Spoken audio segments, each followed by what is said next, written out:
नमस्ते प्रिय विद्यार्थियों। हिंदी दिवस की आप सबको शुभकामनाएं। इस वीडियो को खासकर बच्चों के लिए बनाया गया है और इसमें हम देखेंगे कि हिंदी क्यों भारत की राजभाषा है, हिंदी दिवस क्यों और कब मनाई जाती है, और हिंदी भाषा का संक्षिप्त इतिहास और उसके साथ साथ भाषा के बारे में भी थोड़ी कर लेंगे हम लोग। तो हिंदी क्यों, यह प्रश्न बार बार पूछा जाता है। तो भारत एक बहुभाषी देश है, आप जानते हैं, और अनेक विकसित और अद्भुत भाषाएं यहाँ पर तमिल, पंजाबी, तेलुगु, कन्नड़, मलयालम और बंगाली, कई भाषाएं भारत में जो काफी विकसित हैं, प्राचीन हैं। अनेक ग्रंथ इसमें लिखे गए और हजारों वर्षों से हैं यहाँ पर। इतनी भाषाओं के होने के बावजूद भी हिंदी को ही क्यों राजभाषा घोषित किया गया, यह प्रश्न बार बार उठकर आता है और उसे हमें समझना ठीक है। उससे पहले हम एक बात, मेरा एक प्रश्न है आप सभी से कि विश्व के जितने भी देश हैं, एक बार इनको देखिए कि इसमें कौन से देश विकसित हैं और कौन से विकासशील हैं या विकास कर रहे हैं। और विकसित देशों की राजभाषा, शिक्षा की भाषा, ज्ञान विज्ञान की भाषा और व्यापार की भाषा क्या है, और उसी तरह से जो विकसित हो रहे हैं या पिछड़े देश हैं, उनकी राजभाषा, उनकी शिक्षा, विज्ञान, तकनीकी और बिजनेस की भाषा क्या है। तो यहां पर यह बात उभर कर आती है कि जो विकसित देश हैं जैसे कि Germany, Japan, Australia, America, Israel, China, इन सब की राजभाषा, शिक्षा की भाषा, व्यापार की भाषा खुद की भाषा है, यानी हिब्रू है, अंग्रेजी है, जर्मनी है इत्यादि। जबकि जो पिछड़े देश हैं, विकासशील देश हैं, सो कॉल्ड डेवलपिंग नेशंस हैं, वो हैं, उसमें भारत भी आता है, पाकिस्तान वगैरह भी आते हैं, उनकी राजभाषा भले ही संविधान ने हिंदी को घोषित किया हो, लेकिन सामान्य जनता, बिजनेस में हर जगह अंग्रेजी का वर्चस्व है, यानी English is used more than Hindi. और भारत में और इस तरह के कई देशों में बहुत कम लोग अंग्रेजी जानते हैं, यानी 3 से 5% लोग, यानी 130 करोड़ में केवल 10 करोड़ लोग अंग्रेजी जानते हैं, लेकिन बाकी 120 करोड़ पर अंग्रेजी थोपी जाती है। इसलिए भारत पिछड़ा हुआ है, विकास बहुत धीमी गति से कर रहा है, क्योंकि सरकार जो सोचता है, जो करता है, जो वेलफेयर स्कीम्स लाता है, वो लोगों तक नहीं पहुंचती है। और गांव में, कस्बों में, गवर्नमेंट स्कूल्स में अंग्रेजी माध्यम से पढ़ाने की कोशिश होती है। और वहां के बच्चों को अगर हम, वहां के क्यों, हर जगह के बच्चों को अगर हम अपनी भाषा में पढ़ाएं तो आगे बढ़ेंगे। और देखिए, भाषा, हिंदी भाषा क्यों उभर कर आई हिंदी दिवस के बारे में वो हम देखने वाले हैं। स्वतंत्रता संग्राम के समय हम अंग्रेजों से लड़ रहे थे, अंग्रेजी भाषा के खिलाफ लड़ रहे थे, तो भारत को जोड़ने के लिए एक भाषा की जरूरत थी, और उस समय भारत में सर्वाधिक बोली जाने वाली भाषा थी हिंदी। भारत में हिंदी भावात्मक एकता की भाषा बनकर आई और जोड़ने की भाषा बनी, और साथ साथ में यह अस्तित्व और पहचान की भाषा बनी। Means Hindi became unifying language as well as language of existence and identity। क्योंकि किसी भी देश के लिए एक झंडा, एक भाषा और एक गीत का होना जरूरी है, तभी उस देश की पहचान बनती है और लोग भी उस पहचान को देखकर ही जुड़ते हैं। इस तरह से हिंदी एकता की भाषा बनकर उभर कर आई। और हिंदी का समर्थन किसने किया? हिंदी भारत पर थोपी नहीं गई और दक्षिण भारतवासियों पे, पंजाबी या अन्य लोगों पर हिंदी को थोपा नहीं गया, बल्कि यहां पर देखिए, जो गांधी और पटेल हैं इनकी मातृभाषा गुजराती है, जो अंबेडकर है और तिलक वगैरह है उनकी मातृभाषा मराठी है, और सुभाष चंद्र बोस, श्याम प्रसाद मुखर्जी, इनकी मातृभाषा बंगाली है, नेहरू की मातृभाषा पश्तून कश्मीरी है। तो ये सभी अहिंदी के लोगों ने हिंदी का समर्थन किया। लाल बहादुर शास्त्री इत्यादि लोग थे जो हिंदी मातृभाषा थे और मातृभाषी थे, और उन्हें हिंदी का समर्थन किया।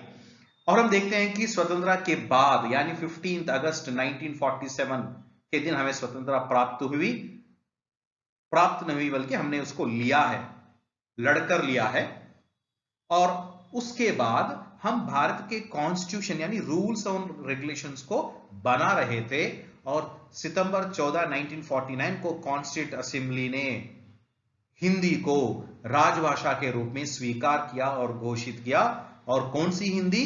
देवनागरी लिपि में लिखी जाने वाली हिंदी, रोमन लिपि में नहीं, द्रविड़ लिपि में नहीं, देवनागरी लिपि में लिखी जाने वाली हिंदी। और इसलिए 14 सितंबर को हिंदी दिवस के रूप में हम लोग हैं।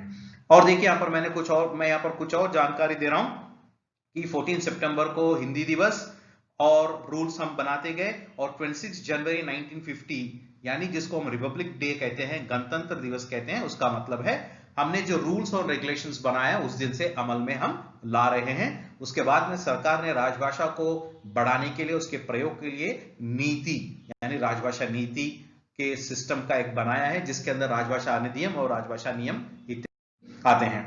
और देखिए राजभाषा का जो कार्यान्वयन है, इंप्लीमेंटेशन, उसका जिम्मा होता है राजभाषा विभाग, जो गृह मंत्रालय के अंदर आता है। और आज हमारे गृह मंत्री हैं श्री अमित शाह जी, और यहां नीचे के फोटो में आप देख सकते हैं कि 2 गृह राज्य मंत्री हैं उनके साथ में, और भारत के जो सर्वप्रथम गृह मंत्री थे वो सरदार वल्लभ भाई पटेल। और देखिए थोड़ा बहुत हम हिंदी का इतिहास भी जानेंगे, तो ये जानना हमारे लिए अच्छा है कि हिंदी का जो विकास हुआ वो उसके जो रूट्स हैं वो संस्कृत में है। तो संस्कृत से पाली, पाली से प्राकृत, प्राकृत से अपभ्रंश। यहां मैंने ये भी दिया है कि संस्कृत भाषा 7000 वर्ष पूर्व की भाषा है। इसमें कई ग्रंथ लिखे गए, कई श्लोक लिखे गए, जिसमें आयुर्वेदिक, चिकित्सा इत्यादि के कई ग्रंथ हैं। अर्थशास्त्र भी संस्कृत में लिखा गया है, और पूरे विश्व को जो भाषा को जो सप्लाई हुआ है, जो वर्ड्स का जो सप्लाई हुआ है, वो संस्कृत से हुआ है।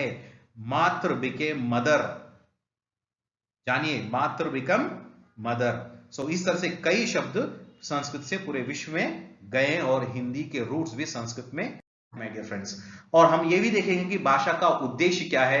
भाषा संप्रेषण का माध्यम है, और लैंग्वेज भाषा कैसी होनी चाहिए, सिंपल, क्लियर एंड ऑर्गेनाइज्ड, यानी भाषा सरल, स्पष्ट और आयोजित रूप से होनी चाहिए, घुमा फिरा कर बात नहीं करनी चाहिए।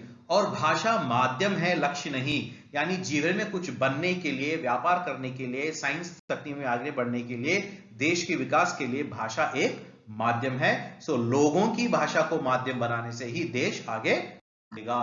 और संप्रेषण का एक उद्देश्य हमें जानना बहुत जरूरी है, क्योंकि जब हम भाषा का उद्देश्य जानेंगे तभी भाषा का प्रयोग अच्छी तरह से करेंगे। सो भाषा का कुछ उद्देश्य है, हमारे थॉट्स को, फीलिंग्स को, आइडिया को शेयर करना या सूचना को शेयर करना, लेकिन भाषा का एक बड़ा उद्देश्य होता है सुनने वाले को प्रेरित करना, इन्फ्लुएंस करना, ताकि सुनने वाले के थॉट्स बदल जाए और वो उसका बर्ताव भी बदल जाए। मैं भी यही कोशिश कर रहा हूं कि आपको करूं। और मित्रों यानी विद्यार्थियों, हिंदी में अनेक संभावनाएं हैं, फ्यूचर में अनेक ओपनिंग्स आपके लिए हैं। आप चाहे चार्टर्ड अकाउंटेंट बने, डॉक्टर बने, इंजीनियर्स बने, बिजनेस करिए, कुछ भी करिए, नौकरी करिए। हिंदी को जब आप जानेंगे तो पूरे भारत में नहीं बल्कि पूरे विश्व में भी आपको हिंदी के ओपनिंग्स आएंगे, क्योंकि दक्षिण में भी कई हिंदी के अधिकारी, बड़े अधिकारी बनकर आते हैं, उनके नीचे, उनके साथ में हमें काम करना पड़ता है। तो हिंदी जानेंगे तो हम आगे बढ़ेंगे, और बहुभाषी ज्ञान होना जरूरी है। आपकी मातृभाषा और हिंदी के साथ साथ अंग्रेजी के साथ साथ हमें हिंदी सीखनी चाहिए। आज भारत में और विश्व में कई कंपनियों में हिंदी में काम हो रहा है, मल्टीनेशनल कंपनीज में। इसीलिए अगर हम हिंदी सीखेंगे, हिंदी का ज्ञान होगा, तो हमें कई नौकरियां प्राप्त। तो मेरा निवेदन है कि मातृभाषा के साथ साथ, अंग्रेजी भाषा के साथ साथ हम चले हिंदी को अपनाएं, और हिंदी का प्रयोग रोज जिंदगी में करें। धन्यवाद। जय हिंद।